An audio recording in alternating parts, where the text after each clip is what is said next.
किसानों के लिए मौसम का अंदाज़ा लगाना मुश्किल हो गया है। हर किसान पर एवरेज 30,000 का कर्ज है। ट्रांसपेरेंसी नहीं होती जब लॉस का अंदाज़ा लगाया जाता है, जहां मदद तब मिले जब सबसे ज़्यादा ज़रूरत हो।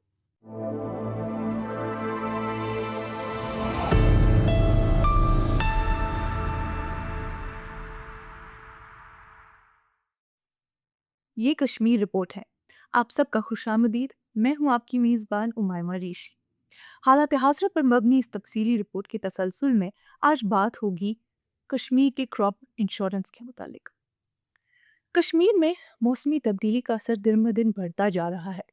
किसानों के लिए मौसम का अंदाज़ा लगाना मुश्किल हो गया है। कभी अचानक बर्फबारी, कभी गर्मी का तूफान, फसलें बर्बाद हो रही हैं।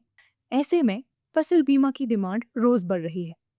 लेकिन जम्मू और कश्मीर में फसल बीमा सिर्फ एक ज़रूरत नहीं, बल्कि एक ऐसी कहानी है जहां सिस्टम में कमी और दोनों इलाकों के दरमियान फ़र्क है। आसमान तो एक जैसे हैं, लेकिन ज़मीनी हकीकत बिल्कुल मुख्तलिफ। आजकल कश्मीर क्लाइमेट चेंज का मरकज़ बन गया है। बदलते हुए मौसम अब किसानों के लिए नए दुश्मन बन गए हैं। नवंबर में जल्दी बर्फ़ गिरती है और कभी गर्मी के मौसम में सख्त हीट वेव आ जाता है।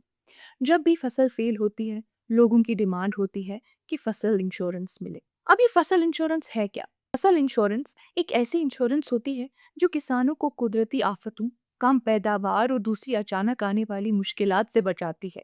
ये सिर्फ तब मदद नहीं करती जब तूफान या बारिश से फसल तबाह हो, बल्कि जब पैदावार कम हो या फसल बिल्कुल खत्म हो जाए, तो भी किसान को नुकसान से बचाती है। ये कहानी 2016 से शुरू होती है, जब पूरे भारत में प्रधानमंत्री फसल बीमा योजना PMFBY लॉन्च हुई।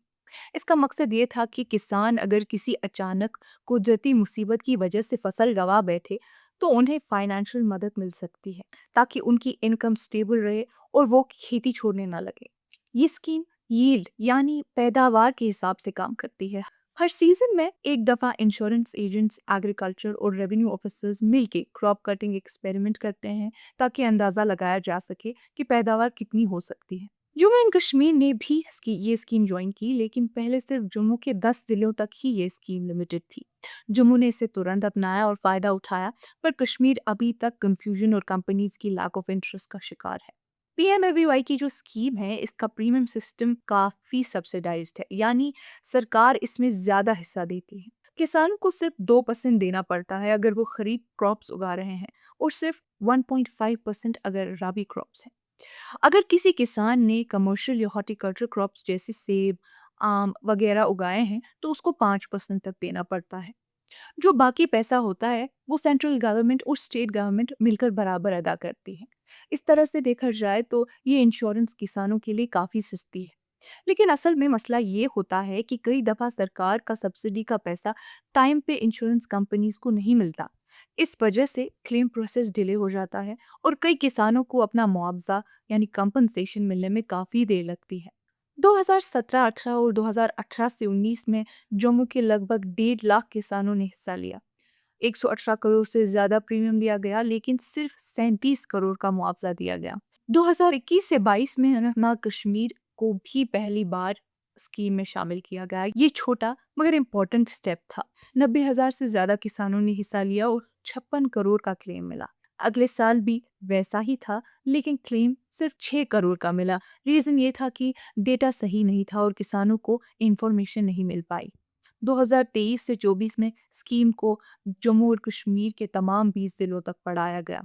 2,45,000 से ज्यादा किसानों ने हिस्सा लिया। 98 करोड़ का प्रीमियम तो लिया गया, लेकिन क्लेम सिर्फ 31 करोड़ का मिला, और 2024 से 25 में भी ऐसा ही ट्रेंड रहा। अब बात उन कंपनीज की करें जो ये स्कीम चला रही हैं। इसमें 5 बड़ी इंश्योरेंस कंपनीज ने अब तक काम किया है। Agriculture insurance company, ICICI Lombard, IFFCO Tokyo, Reliance general और बजाज अलायंस। ये सब कंपनी सरकारी इदारों और फाइनेंशियल इंस्टीट्यूशंस के साथ अग्रीमेंट साइन करती हैं। जम्मू एंड कश्मीर बैंक इस स्कीम के लिए नोडल बैंक है, यानी सब कुछ इसी बैंक के जरिए कोऑर्डिनेट होता है। इस वक्त लगभग 18 इंश्योरेंस कंपनीज हैं जो एग्रीकल्चर इंश्योरेंस का काम करती हैं, और इस साल जम्मू एंड कश्मीर एडमिनिस्ट्रेशन की बिडिंग प्रोसेस में सबने हिस्सा लिया है। लेकिन असली मसला है कश्मीर के सेब यानी एप्पल के बागों का, जो फेमस भी हैं और इकोनॉमी का इम्पोर्टेंट हिस्सा भी। लेकिन ये कभी प्रॉपरली बीमा के अंडर नहीं आए। क्यों? क्योंकि यहाँ अनवर सिस्टम चलता है, अंदाजे आंखों से लगाए जाते हैं। ऑफिशियल्स का कहना है कि उन्होंने सरकार को ये सजेस्ट किया था कि जम्मू और कश्मीर में जो फ्रूट्स उगाए जा रहे हैं उन्हें पीएमएफबीवाई के जरिए कवर करना मुश्किल है। क्यों? क्योंकि यहाँ पर फसल का अंदाजा लगाने के लिए ट्रेडिशनल तरीके यूज होते हैं जो साइंटिफिक नहीं होते, और इंश्योरेंस कंपनीज इन मेथड्स को एक्सेप्ट नहीं करती। लेकिन ये भी कहा गया है कि इन फ्रूट्स को RWBCIS यानी restructured weather based crop insurance scheme के अंडर कवर किया जा सकता है। ये स्कीम थोड़ी अलग तरीके से काम करती है। इसमें देखा जाता है कि मौसम कुछ फिक्स्ड इंडिकेटर्स यानी ह्यूमिडिटी, टेम्परेचर और बारिश अगर ज़्यादा बदल जाए तो किसान को क्लेम मिलता है, क्योंकि ऐसे बदलते मौसम का सीधा असर पैदावार पर पड़ता है। कवरेज की बात करें तो ज़्यादा कवरेज वीट को मिल रहा है। ज़्यादा इंश्योरेंस जम्मू के प्लेन्स में होती है जहाँ वीट की खेती ज़्यादा होती है। एक ऑफिसर ने हमसे बात करते वक्त कहा कि अभी तक सिर्फ 16% ज़मीन स्कीम के अंडर कवर हो रही है। हम चाहते हैं कि कम से कम 25% ज़मीन कवर हो।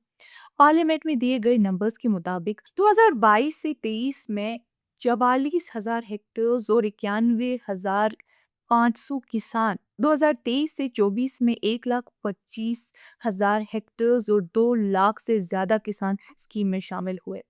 अब लोन की बात करें तो लोन का बोझ भी कम नहीं। मार्च 2024 तक 17,800 करोड़ से ज्यादा का एग्रीकल्चर लोन है जम्मू एंड कश्मीर में। हर किसान पर एवरेज 30,000 का कर्ज है। ऐसे में बीमा एक सेफ्टी नेट होना चाहिए, लेकिन अभी भी ज्यादातर किसान इसे एक और सरकारी झंझट समझते हैं। इसी वजह से ऑफिशियल्स चाहते हैं कि केसीसी होल्डर्स के लिए इंश्योरेंस मैंडेटरी हो। एक इनसाइडर ने हमसे बात करते हुए बताया कि 2020 से 21 और 2023 से 24 तक 96 करोड़ के क्लेम्स आए, जिसमें से 94 करोड़ रुपए जनवरी 2025 तक दे दिए गए हैं। लोकसभा को भी बताया गया कि 2019 से 20 और 2023 से 24 तक 124 करोड़ के क्लेम्स आए और 117 करोड़ से ज्यादा ऑलरेडी पे किए गए हैं। एडमिनिस्ट्रेशन का मानना है कि ये स्कीम एग्रीकल्चर की मजबूती के लिए ज़रूरी है, खासकर जम्मू एंड कश्मीर जैसी फ्रजाइल जगह में। ऑफिशियल्स कहते हैं कि डिजिटाइजेशन, लैंड रिकॉर्ड्स का इंटीग्रेशन, मोबाइल से क्लेम फाइल करने का ऑप्शन, इन सब चीज़ों से सिस्टम बेहतर बनेगा। एक ऑफिसर में इस चीज़ के मुतालिक बात करते हुए हमें बताया कि प्रीमियम 3 लोग मिलके देते हैं, किसान, स्टेट सरकार और सेंट्रल सरकार। ज़्यादा बर्डन दोनों गवर्नमेंट्स उठाती हैं, लेकिन जब तक तीनों का हिस्सा कंप्लीट नहीं होता क्लेम प्रोसेस नहीं होता। अब सेंट्रल गवर्नमेंट अपना शेयर पहले दे देती है, लेकिन स्टेट का भी आधा शेयर आना चाहिए वरना प्रोसेस रुक जाता है। लेकिन ग्राउंड रिपोर्ट्स पे बात की जाए तो कहानी कुछ और ही है। किसान अक्सर कंप्लेन करते हैं कि ट्रांसपेरेंसी नहीं होती जब लॉस का अंदाज़ा लगाया जाता है। क्रॉप कटिंग का काम उनकी मर्जी या जानकारी के बगैर होता है। रिमोट सेंसिंग टेक्नोलॉजी का यूज़ हो रहा है, लेकिन कई जगहों पर ये एक्चुअल ग्राउंड कंडीशन से मैच नहीं करती। इस वजह से डिस्प्यूट्स होते हैं।